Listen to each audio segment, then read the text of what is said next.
ഭരണസമിതിയിൽ ഇരിക്കുന്നത്. മാത്രമല്ല, കേട്ടുകേൾവിയില്ലാത്തൊരു കാര്യം, ഈ തട്ടിപ്പ് നടത്തിയ ആളുകളെ സംരക്ഷിക്കാൻ വേണ്ടി ഈ പണം ചെയ്യാൻ വേണ്ടി സർക്കാർ തന്നെ കൊടുക്കുകയാണ് പണം. എത്രയാണ്? 15 കോടി കൊടുക്കാൻ പോയി. അതിൽ 7.5 കോടി രൂപ കൊടുത്തു. ആ 7.5 കോടി രൂപയിൽ 7.5 കോടി രൂപ മുതലും പലിശയും അടക്കമുള്ള തുകയിൽ 1 രൂപ പോലും തിരിച്ചു പിടിക്കാൻ കഴിഞ്ഞിട്ടില്ല. രണ്ടാമത്തെ ഗഡു കൊടുക്കാൻ പോയപ്പോൾ നമ്മുടെ സംഘടന അതിശക്തമായ നിലപാടെടുത്തത് കൊണ്ടാണ് ഈ രണ്ടാമത്തെ ഗഡു കൊടുക്കാൻ. അല്ലെങ്കിൽ ആ കാശും പോയാൽ ഇത് കടലിൽ കായം കലക്കണ പോലെയാണ്. അത് അടിച്ചുകൊണ്ട് പോയ പൈസയാണ്. ഈ പൈസ കൊടുത്താലും അവിടെ നടന്നുകൊണ്ടിരിക്കുന്ന സംഭവങ്ങളാണ്. അപ്പൊ നമ്മൾ ആവശ്യപ്പെടുന്നത് തീർച്ചയായിട്ടും ഈ KSFE സംഘത്തിലെ ഈ അഴിമതി ഉറപ്പായി നമ്മൾ നിയമസഭയിൽ കൊണ്ടുവരും. അതിൽ കുറ്റക്കാരായ ആളുകളെ നിയമത്തിന്റെ മുന്നിൽ കൊണ്ടുവരാനും നിയമപരമായ നടപടികൾ സ്വീകരിക്കാനും സർക്കാരിനും KSFEക്കും നഷ്ടമായ തുക അവരിൽ നിന്നും ഈടാക്കണം എന്ന് ആവശ്യപ്പെട്ടുകൊണ്ട് ശക്തമായത് നിയമസഭയിൽ കൊണ്ടുവരുമെന്ന് കൂടി ഞാൻ ഈ അവസരത്തിൽ നിങ്ങളോട് പറയാൻ ആഗ്രഹിക്കുകയാണ്. ദീർഘമായ പ്രഭാഷണത്തിനൊന്നും മുതിരുന്നില്ല. ഒരുപാട് MLA-മാർ ഉൾപ്പെടെയുള്ളവർ സംസാരിക്കാനുണ്ട്. പെൻഷൻ 2014 ഒരു EPF പെൻഷനിൽ പെടാത്ത ആളുകളുണ്ട്. അവർക്കൊരു പെൻഷൻ സ്കീം കൂടി തീർച്ചയായിട്ടും നമ്മുടെ സംഘടന ആവശ്യപ്പെടുന്നുണ്ട്. അപ്പോൾ എനിക്ക് തോന്നുന്നത് ജീവനക്കാരുടെ ഇടയിൽ നമ്മുടെ സംഘടനയുടെ പ്രസക്തി വർദ്ധിച്ചിരിക്കുന്നു, വിശ്വാസ്യത വർദ്ധിച്ചിരിക്കുന്നു. ആ സംഘടനയെ കൂടുതൽ ശക്തിപ്പെടുത്തി മുന്നോട്ട് കൊണ്ടുപോകാൻ എൻ്റെ പ്രിയങ്കരനായ സ്നേഹിതൻ വിൻസെന്റിനും സഹപ്രവർത്തകർക്കെല്ലാം കഴിയട്ടെ.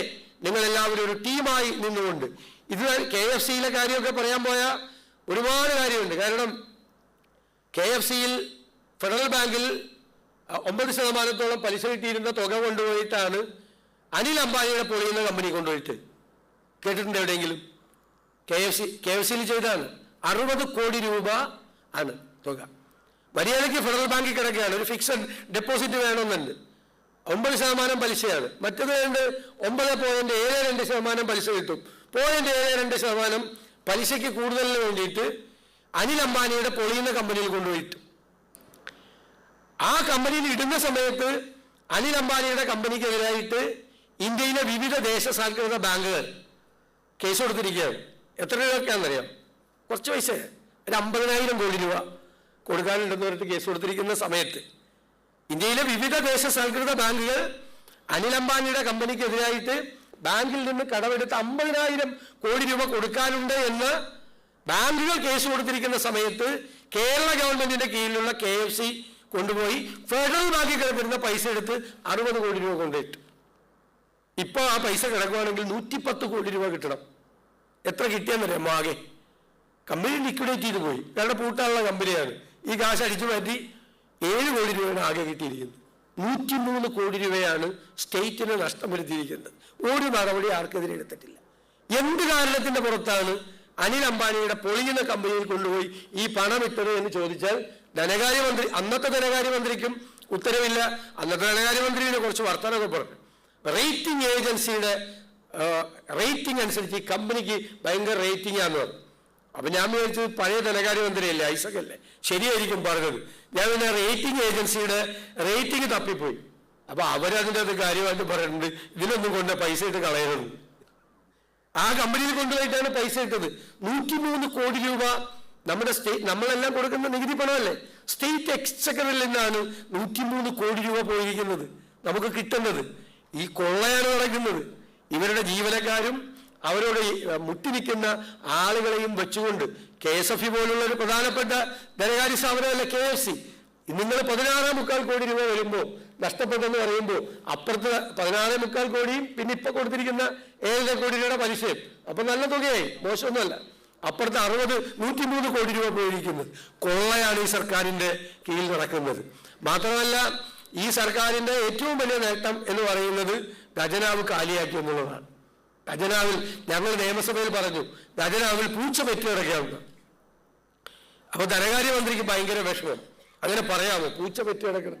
ഞാൻ പറഞ്ഞു, എൻ്റെ വീട്ടിൽ ഒരുപാട് പൂച്ചയുണ്ട്, ഞാൻ അതുകൊണ്ടാണ് പറയാൻ കഴിയും. കാരണം ഈ പൂച്ച നിങ്ങൾ ശ്രദ്ധിച്ചാണ്, പ്രസവിക്കാനുള്ള അവസാനത്തെ 2 ദിവസം ആകുമ്പോൾ പരിഭ്രാന്തിയോടുകൂടി ഇങ്ങനെ ഓടി നടക്കും. ശ്രദ്ധിച്ചിട്ടുണ്ടോ? ഭയങ്കര ശ്രദ്ധിക്കണം, അത് മോശയാണ്. എന്നിട്ട് ആരും കാണാത്ത, ആരും കയറി വരാത്തൊരു മൂല കണ്ടുപിടിക്കും. എവിടെയാണെന്നെങ്കിലും, നമ്മുടെ വീട്ടിലാണെങ്കിലും പരിസരത്താണ്. പൂച്ച അവിടെ പോയി കൂടുതലായിട്ട് പ്രസവിക്കും. ഇപ്പൊ പൂച്ചയ്ക്ക് പ്രസവിക്കാൻ പറ്റുന്ന കേരളത്തിലെ ഏറ്റവും ബെസ്റ്റ് സ്ഥലം അത് തന്നെ കേരളത്തിന്റെ ഖജനാവാണ്. നശിപ്പിച്ചിരിക്കുകയാണ്. നിങ്ങൾ ആലോചിച്ചു, ആശുപത്രിയിൽ മരുന്നില്ല, എല്ലാം മരുന്ന് എഴുതി കൊടുക്കുകയാണ് പുറത്തേക്ക്. എന്താ കാര്യം? മെഡിക്കൽ സർവീസസ് കോർപ്പറേഷന് കൊടുക്കാനുള്ളത് കോടികളാണ്. നിങ്ങൾ മാവേലി സ്റ്റോറിൽ പോയാൽ സോപ്പും ചീപ്പും കണ്ണാടിയും കിട്ടും, പക്ഷേ സബ്സിഡിയുള്ള 13 ഐറ്റം ഉണ്ട്, അതിനൊന്നുപോലും കിട്ടില്ല. കാരണം വിതരണക്കാർക്ക് പണം കൊടുക്കാത്തത് കൊണ്ട്, കോടികൾ കൊടുക്കാൻ ഉള്ളതുകൊണ്ട് വിതരണക്കാർ സപ്ലൈകോയിൽ ഒന്നും സംഭാവന ചെയ്യുന്നില്ല, സപ്ലൈ ചെയ്യുന്നില്ല ഒന്നും. LCT ബോർഡാണെങ്കിൽ എപ്പോഴും കൂട്ടിക്കൊണ്ടിരിക്കുകയാണ്. ഏത് ചാർജ് കൂട്ടിക്കൊണ്ടിരിക്കുക. കഴിഞ്ഞ നവംബറിൽ ഒരു ചാർജ് കൂട്ടി, അതിലൊരു പ്രത്യേകതയുണ്ട്. അന്ന് കൂട്ടിയപ്പോൾ നവംബറിലേക്കും ചാർജ് കൂട്ടി, ഈ വരുന്ന ഏപ്രിലും ചാർജ് കൂട്ടി. ഒറ്റ ഓർഡറിൽ 2 പ്രാവശ്യം ചാർജ് കൂട്ടി. അന്ന് ചാർജ് കൂട്ടി, ഇപ്പം അറിഞ്ഞിട്ടില്ല, കാരണം ബില്ല് വന്നിട്ടില്ല. അതുകൊണ്ട് ഇങ്ങനെ ഇരിക്കുന്നത്. ബില്ല് വരുമ്പോൾ മനസ്സിലാവും ഈ പ്രാവശ്യം കൂടി കൂട്ടിയത്. കഴിഞ്ഞ 6 മാസത്തിനുള്ളിൽ 3 പ്രാവശ്യമാണ് കൂട്ടിയത്. കേസ് എന്താണെന്നറിയോ? ഉമ്മൻചാണ്ടി സർക്കാരിന്റെ കാലത്ത് ലാഭത്തിലാക്കി KSEBയെ, എന്നിട്ട് 20 പൈസ യൂണിറ്റിന് കുറച്ചു കൊടുത്തു. അതുവരെ ഉണ്ടായിരുന്ന കടം, ആര്യാട് സാറായിരുന്നു LCT ബോർഡും LCT മന്ത്രി, വൈദ്യുതി മന്ത്രി. അതുവരെയുള്ള കടം കുറച്ചുകൊണ്ടാണ് 1000 കോടി രൂപയാക്കി കടം. 2016 നമ്മൾ ഭരണത്തിൽ നിന്ന് ഇറങ്ങുമ്പോൾ LCT ബോർഡിന്റെ ആകെ കടം എന്ന് പറയുന്നത് 1000 കോടി രൂപയാണ്. 9 കൊല്ലം കഴിഞ്ഞപ്പോൾ, ഇവർ ഭരിച്ചു കഴിഞ്ഞപ്പോൾ ഇപ്പോഴത്തെ കടം എത്രയെന്ന് അറിയാമോ? 45,000 കോടി രൂപ. അത്രേ പറ്റിയുള്ളൂ. നിങ്ങൾ ചിരിക്കണ്ട. ഈ 45,000 കോടി രൂപ നമുക്കിട്ട് തന്നെയാണ് പണി വരാൻ പോകുന്നത്. നമ്മുടെ കയ്യിൽ നിന്ന് ചാർജ് കൂട്ടിക്കൊണ്ടിരിക്കും. പണ്ടൊക്കെ 2-3 വർഷം കൂടുമ്പോഴാണ് കൂട്ടുന്നത്. ഇനിയിപ്പോൾ 3 മാസം കൂടുമ്പോൾ ചാർജ് കൂട്ടിക്കൊണ്ടിരിക്കുന്ന സ്ഥിതിയിലാവും. KSRTCയുടെ സ്ഥിതി ഏകദേശമാക്കി. ജലജീവൻ മിഷൻ എന്ന് പറഞ്ഞിട്ട് കോടികളാണ് കോൺട്രാക്ടർമാർക്ക് കൊടുക്കാനുള്ളത്. PWDയിൽ വർക്കെടുക്കാൻ ആളില്ല. കരാറുകാർ മുഴുവൻ ആത്മഹത്യയുടെ വക്കിലാണ്. കോടിക്കണക്കിന് രൂപയാണ് കൊടുക്കാനുള്ളത്. സംസ്ഥാന ജീവനക്കാർക്കും പെൻഷൻകാർക്കും കൂടി കൊടുക്കാനുള്ളത് 60,000 കോടി രൂപയാണ്. DA കുടിശ്ശിക അടക്കം, ലീവ് സറണ്ടർ അടക്കമുള്ള മുഴുവൻ തുക കോടികളുടെ ബാധ്യതയാണ്. ഉമ്മൻചാണ്ടി സർക്കാർ ഇറങ്ങുമ്പോൾ നമ്മുടെ സർക്കാരിൻ്റെ ആകെ കടം 1.57 ലക്ഷം കോടി രൂപയാണ് മൊത്തം കടം. അത് നമ്മുടെ GDP അനുസരിച്ച് ആ കടം നമുക്ക് ബാധ്യതയില്ല. കാരണം കടത്തിൻ്റെ ശതമാനം GDPയുടെ പെർസെൻറ്റേജ് വെച്ച് നോക്കുമ്പോൾ കുറവാണ്. 9 കൊല്ലം കഴിഞ്ഞപ്പോൾ 1.57 ലക്ഷം കോടി ഉണ്ടായിരുന്ന കേരളത്തിൻ്റെ പൊതുക്കടം 2026 ആകുമ്പോൾ 10 കൊല്ലം കഴിയുമ്പോൾ എത്രയാവുമെന്ന് അറിയാമോ? അടുത്ത ഏപ്രിലാവുമ്പോൾ 1.57 ലക്ഷം കോടിയിൽ നിന്ന് 6 ലക്ഷം കോടിയിലേക്ക് കേരളത്തിൻ്റെ പൊതുക്കടം വർദ്ധിക്കാൻ പോവുകയാണ്. കേരളത്തെ പാപ്പരാക്കി തകർത്തു തരിപ്പണമാക്കിയിട്ടാണ് ഇവർ പോകുന്നത്. പക്ഷെ അഹങ്കാരത്തിന് വല്ല കുറവുണ്ടോ? സ്കൂളിലെ പാചക തൊഴിലാളികൾക്ക് ശമ്പളം കൊടുത്തിട്ട് 2-3 മാസമായി. പാവപ്പെട്ട സ്ത്രീകളാണ് സ്കൂളിൽ പാചകത്തിന് വരുന്നത്. ആശാ വർക്കേഴ്സിനെ അപമാനിക്കുകയാണ്, പരിഹസിക്കുകയാണ്. സമരത്തിനോടൊക്കെ ഉച്ചമായോ കമ്മ്യൂണിസ്റ്റ് പാർട്ടിക്ക്?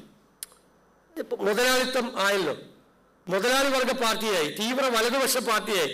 സമരം ചെയ്യുന്നവർക്ക് ആനുകൂല്യം കൊടുക്കുന്നില്ല എന്നത് പോട്ടെ, സമരം ചെയ്യുന്നവരെ പരിഹസിച്ചുകൊണ്ടിരിക്കുകയാണ്. ഒരാൾക്ക് പൈസ കൊടുക്കാനില്ല. പക്ഷേ സ്കൂളിലെ പാചക തൊഴിലാളികൾക്ക് കൊടുക്കാൻ കാശില്ലാത്ത സർക്കാർ 100 ചില്ലാൻ കോടി ചെലവാക്കിയിട്ടാണ് 4ാം വാർഷികം ആഘോഷിക്കുന്നത്.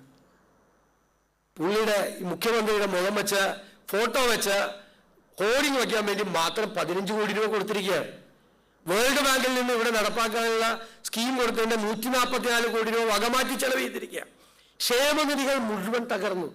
കെട്ടിട നിർമ്മാണ തൊഴിലാളി ക്ഷേമനിധി കിട്ടിയിട്ട് 18 മാസത്തെ നിരവധി ക്ഷേമനിധികൾ തകർന്നു.